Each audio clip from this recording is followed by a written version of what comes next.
and feeling great.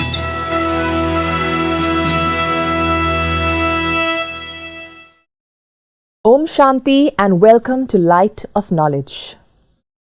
Our physical bodies are one of the greatest gifts that we've ever received in this lifetime. We can do so much with it.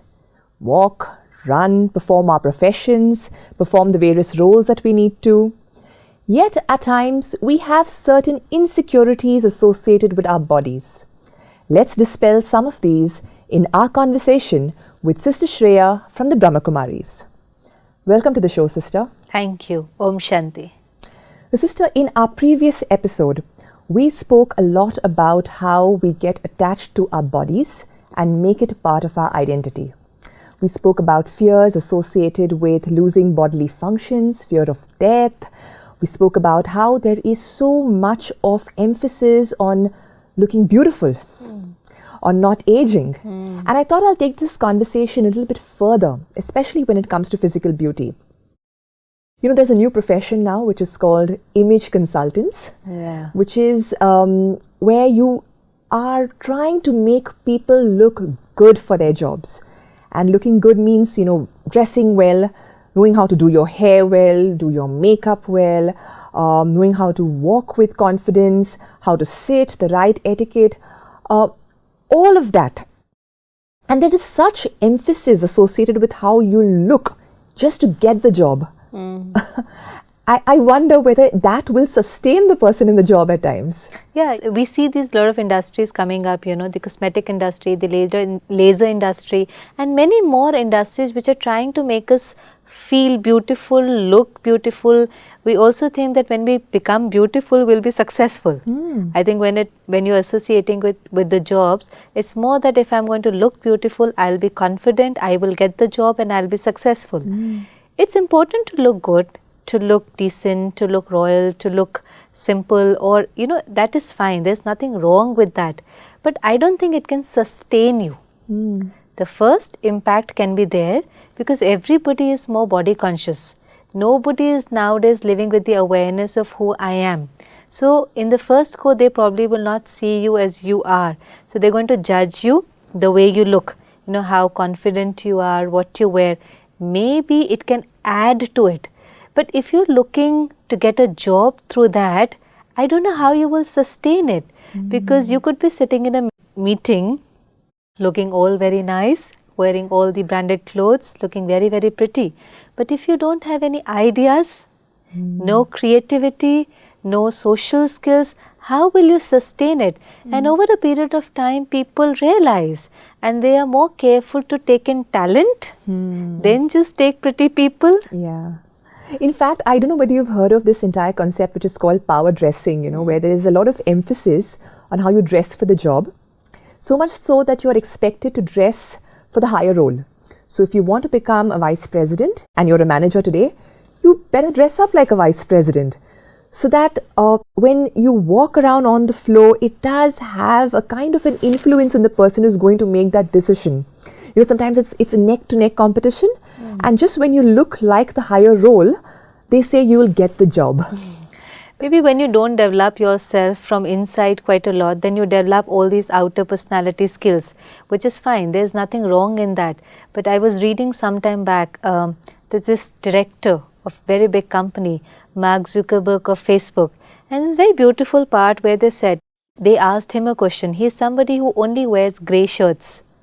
You know, just grey t-shirts. And they said that, you know, he's a billionaire, a multi-millionaire, and they would probably feel that he would experiment with different clothes. But he said something very beautiful. He said that I am not what I wear. And I can't spend a lot of my energy in deciding what to wear everything. My energy is very important and I would like to put it in something which is constructive. I'm running a company which is influencing millions of people. Why not use my energy in a more constructive way? So I think it's a very personal choice. Looking beautiful is okay, but I don't think it can sustain you for a very long time. So if there is so much of emphasis on physical beauty, and we want to dispel this myth, and we actually want to discover what true beauty really is. Can you help us understand what is it to be truly beautiful? I think we've all realized and some or the other time have come across that real beauty, Sometimes when we meet somebody who's very wise, we sit with them, they're sharing their wisdom. They're not physically beautiful, They may be very old. They may have this wrinkled face, but they're sharing this beautiful wisdom. And we may just go on like, what a beautiful person. Beauty is something that you can feel. It's more to do with feeling. It's not just looking good. Just a couple of days back, I was reading where this artist clicked photographs of the most beautiful people in the world. And when they were interviewing him, he said, what I am photographing is not the physical beauty. I try to catch the innocence in those people's eyes or the laughter in those eyes. So that's where I realized that real beauty actually is not what you look like, If there is somebody who's very pretty, according to what society thinks is pretty, perfect eyes, perfect lips, perfect nose, that society norms that you're very, very pretty. But if that person is not cooperative, if that person is not giving, if that person all the time is judging, critical, or compares, complains, I don't think anybody would be very comfortable spending a lot of time with that person. But somebody who is very joyful, who is always very giving, compassionate, and you kind of feel, yeah, this is a very beautiful person. Or maybe a moment, you sometimes say, oh, this is such a beautiful moment. So it's a feeling. You feel when it is very, very beautiful, especially with friends. Which is the friend that you think you would go to, who's very beautiful in times of need, or somebody who is going to listen to you? They may not be beautiful according to society's norm. They may not have perfect eyes and perfect lips, but they can, if they can listen to you, they're going to help you, listen through you. You feel, they're very beautiful. They're a beautiful person. Yeah. So it's actually more the inner beauty that we need to kind of unleash and reduce the emphasis on this entire outer beauty. Yeah, outer beauty is fine, but I don't identify with it. I don't attach with it. I don't spend my life looking like those people and then depend my self-esteem on that. I have to come into this awareness all the time that I am beautiful. And operate from that awareness and radiate that positive energy to the people around me and to the world. Sister, I can't help but think, when you talk about physical beauty, that weight, having the right weight is also associated with being beautiful. Yeah. And you have so many people, young boys, young girls, spending hours in the gym to get the perfect figure, the perfect weight, that six-pack abs. And they're also trying to, look good just to fit in. It is such pressure on their bodies because sometimes their bodies can't take it. Yeah. They may just have a slow metabolic rate. Their bodies really can't burn as much fat. And it's very, very challenging for such people. We have to understand that we do have to take care of our bodies. This is the beautiful gift that we have been given, and I don't think that even the soul can do anything without this costume. So we have to take care of this body, and taking care of this body is actually your food, exercise and good sleep, which is very important. The nutritious food, good exercise, some fitness, some sleep. We have to take care of the vehicle.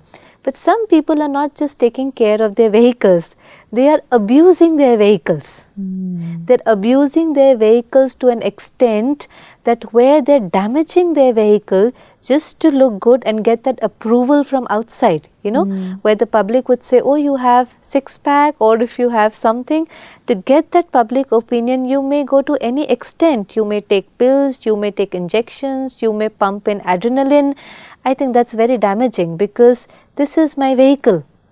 If I am the driver and this is my vehicle, I have to take very good care of my car. If the driver is not taking good care of the car or just driving rashly or for fun, sometimes for anything, he is going to lose a lot.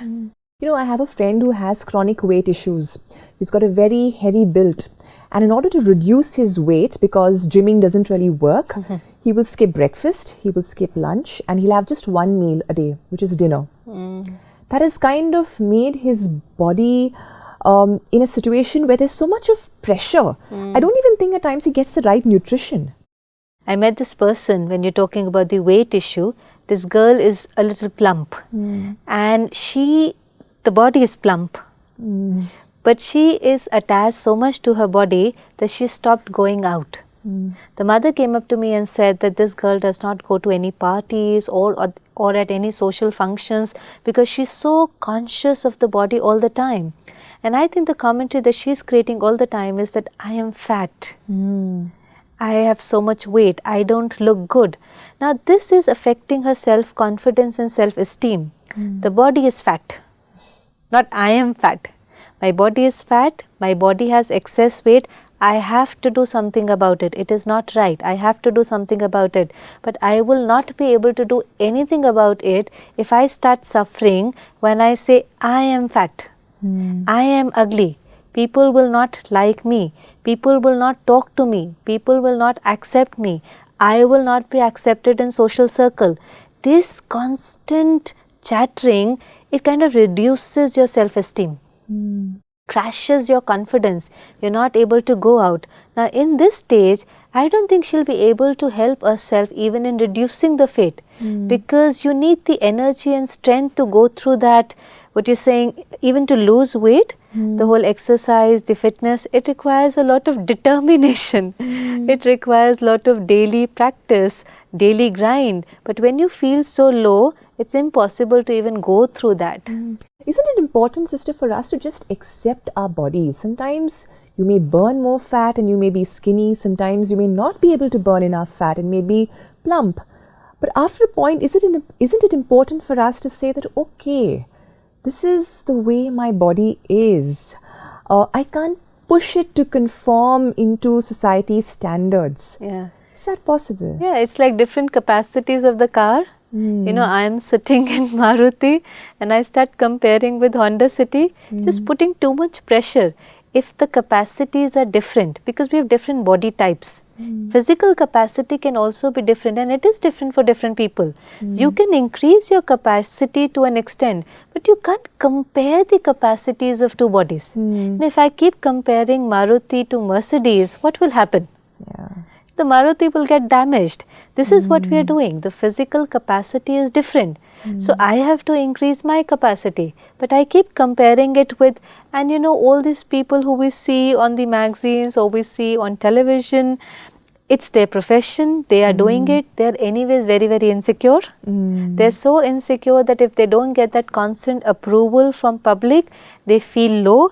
Now we look at them and we start copying them and then we also feel very, very low. So have to take good care, accept it, take good care. If there is something that you need to change or build the capacity, go for it. But you can't do that without, like you said very beautifully, you have to accept first whoever I am and however I am. You know, I was reading somewhere and I came across a line that said, beauty magazines, the fashion industry, they make money by promoting the concept that you are ugly, you're not perfect.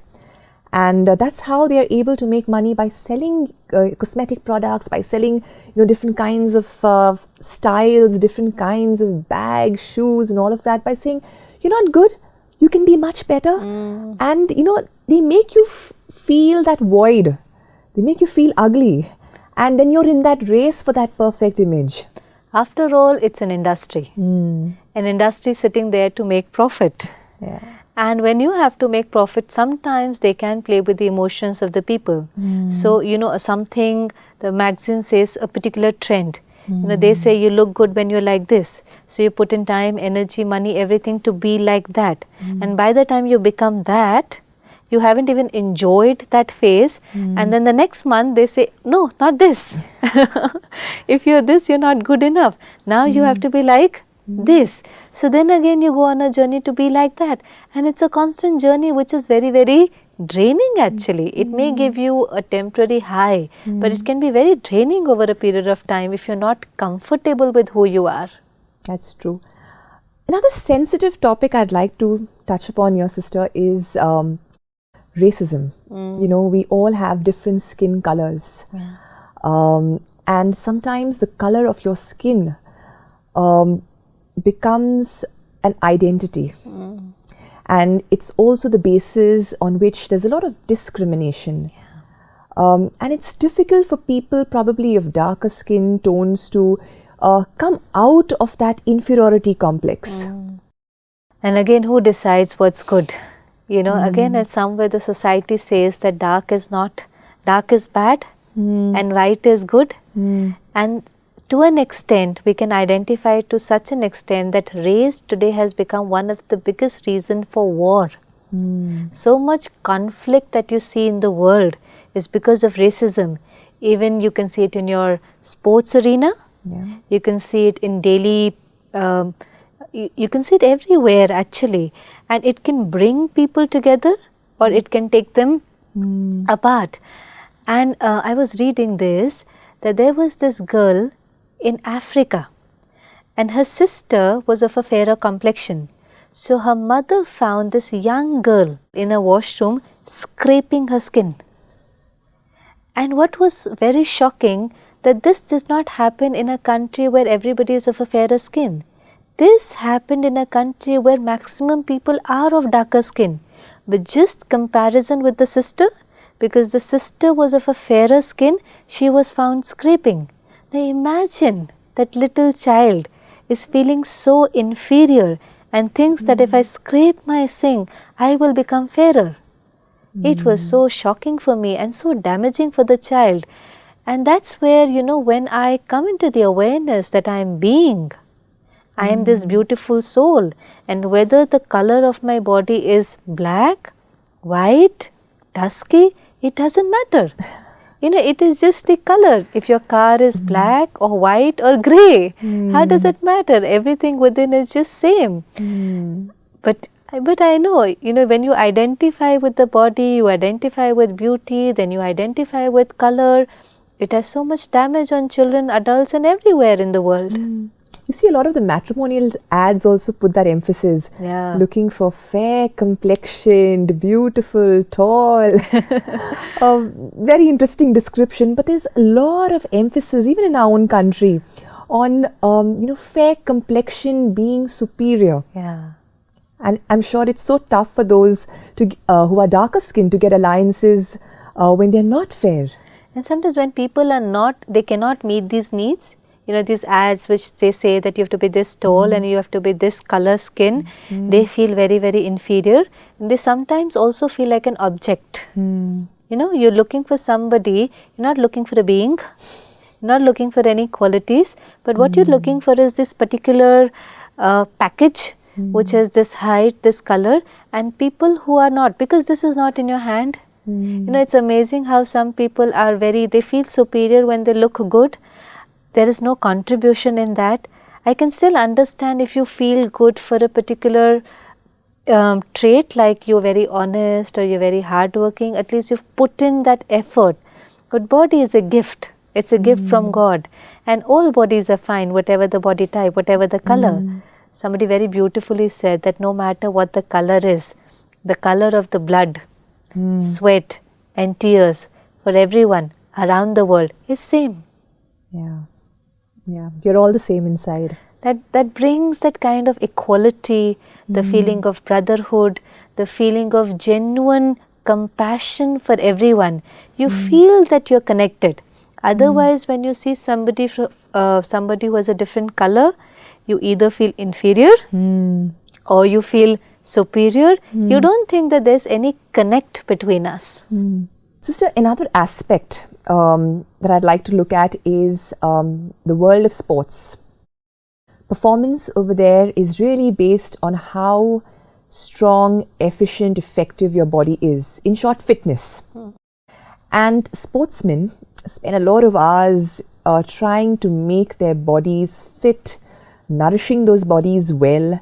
And at times, that body gets very closely attached to their identity. And God forbid, if anything happens like an injury, after which they can't recover, there is such a loss of self-esteem because your profession comes to an end. You are not able to play anymore. You have to maybe choose an alternative profession. How do you think a sportsman should cope in this scenario? Again, it's the same thing where, of course, I understand now their career is dependent on that body. It's a very big thing. It's not a small thing. But they also will realize on this journey, and they kind of know also that something can happen to their body. In fact, a lot of these people prepare themselves. They emotionally prepare themselves that if something someday happens to their body, how they will cope with it. They know that, there can be a ligament tear. I remember the sportsman, he was supposed to win. And he was so good. It was in the Olympics. Everybody thought that he's going to win. And in that race, the moment they started, he just covered just few meters and he had a ligament tear. And it was so painful for him, because I remember that scene that he started crying there. But because he knew and he had prepared himself that something can happen, he did not stop. With that ligament tear, he completed the race. There was somebody, and you saw this very beautiful scene that his father could see the pain on his face, and he came running down the stands to help him. And then he said, "No, I want to finish the race." And then his father said that if you want to do it, we'll do it together. The whole stadium applauded him. He did not win, but he actually won. He lost the race in that moment because he was last, and not even last. It took him a long time to reach the end. It was such a beautiful moment, the whole audience standing applauding him, and realized that that was the day when he truly won. The day when he did not allow his body to take over his mind. In that uncertain moment, he knew he has to finish the race. So I think it depends on how you take it. We see different people taking it differently. We see some people just losing it. It has a deep impact on their self-esteem. The career may come to an end, but sometimes some people choose alternative career, can deal with it. They decide to get into another thing. But some people just can't deal with it because they identify so strongly with their body that they then can get into depression also. It's like sad, no? They're very sad. They're this constant thing that world is against me, people are against me, how can this happen to me? And this continuous thing pulls them down. It affects their relationship, it affects their state of mind, their health. And just one thing that you could not deal with because you were so attached, then it leads to so many other situations that you have created. So whole your destiny takes a downhill. Yeah. Sister, for all of our viewers watching, is it possible if we do a short meditation on focusing on how we actually go beyond the attachment of our body, beyond the overemphasis rather that we give to it, and actually connect with ourselves being a soul and with our inner true beauty? Sure.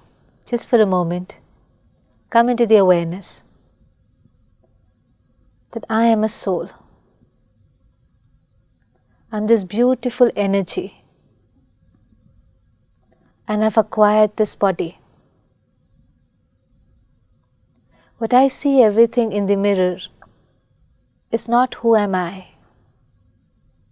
That's my body. I've spent my life making my body perfect, comparing myself with others. In the process, I felt very low, lost, and helpless. But I'm not my body. I'm this beautiful energy, ever-giving, joyful, loveful. My body may not be perfect. My body may be fat or of a darker color. That's okay. That is just my costume. But I am beautiful. I am light. And I'm going to stay in this awareness so that I can radiate that joy and happiness into the world. Om Shanti.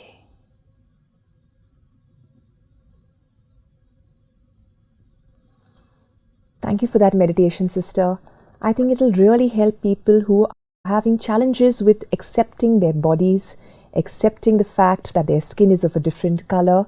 It'll really help them come to terms with it and accept it. Thank you for joining us on the show. Thank you. Om Shanti. So friends, today's conversation with Sister Shreya has been truly empowering.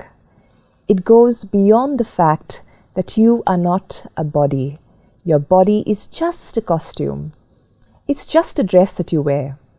And you are this beautiful, radiant soul that is brought over here to spread light in the world.